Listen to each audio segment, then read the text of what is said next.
ডিলমেকার কিংবা পিসমেকার নিজের উপাধির প্রতি সুবিচার করতে কোনো পন্থাই বাদ রাখছেন না ডোনাল্ড ট্রাম্প। 12 দিনের সংঘাত শেষে ইরান ও ইসরায়েলের মধ্যে চলছে যুদ্ধবিরতি। নিজেকেই যার কৃতিত্ব দিচ্ছেন মার্কিন প্রেসিডেন্ট। তেহরানে হামলার মাধ্যমে জয় করেছেন ইসরায়েলিদের মন। এবার চলছে অপর পক্ষকে সন্তুষ্টের চেষ্টা। ইরানে একটি বেসামরিক পরমাণু প্রকল্প গড়ে তুলতে $3000 কোটি সহায়তা দেওয়ার বিষয়ে গোপনে আলোচনা করছে মার্কিন প্রশাসন। পাশাপাশি তালিকায় রয়েছে ইসলামিক প্রজাতন্ত্রের ওপর থেকে নিষেধাজ্ঞা প্রত্যাহার ও দেশটির জব্দকৃত $600 কোটি অর্থছাড়ের প্রসঙ্গ। পরমাণু কর্মসূচি নিয়ে ইরানকে আলোচনার টেবিলে ফেরাতেই যুক্তরাষ্ট্রের এই তৎপরতা। মার্কিন প্রশাসনের বেশ কয়েকজন শীর্ষ কর্মকর্তার বরাতে এমন প্রতিবেদন প্রকাশ করে হইচই ফেলে দিয়েছে CNN ও NBC নিউজ। শেকড় থেকে শিখরে।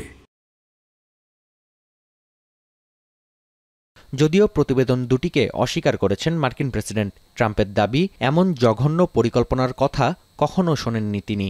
হোয়াইট হাউসের সংবাদ সম্মেলনে অংশ নিয়ে প্রেসিডেন্ট জানান, ইসরায়েলের বিরুদ্ধে যুদ্ধ জয়ের মিথ্যা দাবি তোলার মাধ্যমে অকৃতজ্ঞতার পরিচয় দিয়েছেন আয়াতুল্লাহ খামিনি। তাই ইরানের ওপর থেকে নিষেধাজ্ঞা শিথিলের পরিকল্পনা আপাতত স্থগিত করছে যুক্তরাষ্ট্র।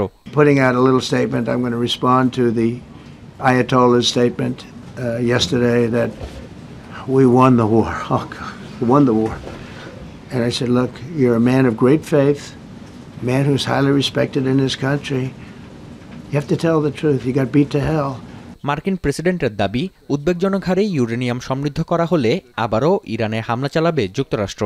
পাশাপাশি ইরানের পরমাণু স্থাপনা থেকে ইউরেনিয়াম সরিয়ে ফেলার দাবিকেও মিথ্যা বলে আখ্যা দেন তিনি। If the intelligence reports conclude that Iran can enrich uranium to a level that concerns you, would you consider bombing the country again? Sure, without question, absolutely. And have you had any conversations? Turned out to be unbelievable. চলমান সংকটের মধ্যেও uranium সমৃদ্ধ করার বিষয়ে ছাড় না দেওয়ার ইঙ্গিত দিচ্ছে তেহরান। পাশাপাশি পরমাণু কর্মসূচি নিয়ে চুক্তি চাইলে আয়াতুল্লাহ খামিনির প্রতি অসম্মানজনক সুর বন্ধ করতে হবে বলে জানিয়েছেন আব্বাস আরাকচি। এক এক্স বার্তায় ইরানি পররাষ্ট্রমন্ত্রী দাবি করেন, এমন আচরণের মাধ্যমে সর্বোচ্চ ধর্মীয় নেতার লাখো সমর্থকের মনে কষ্ট দিয়েছেন মার্কিন প্রেসিডেন্ট। এদিকে কংগ্রেসের অনুমতি ছাড়া ইরানে সামরিক শক্তি প্রয়োগের বিষয়ে ট্রাম্পের ক্ষমতা খর্ব করতে শুক্রবার সিনেটে ভোটাভুটি হয়। যদিও সংখ্যাগরিষ্ঠতার অভাবে ব্যর্থতার মুখ দেখেছে প্রস্তাবটি। নাফি আরমান মনন, এখন বিশ্ব।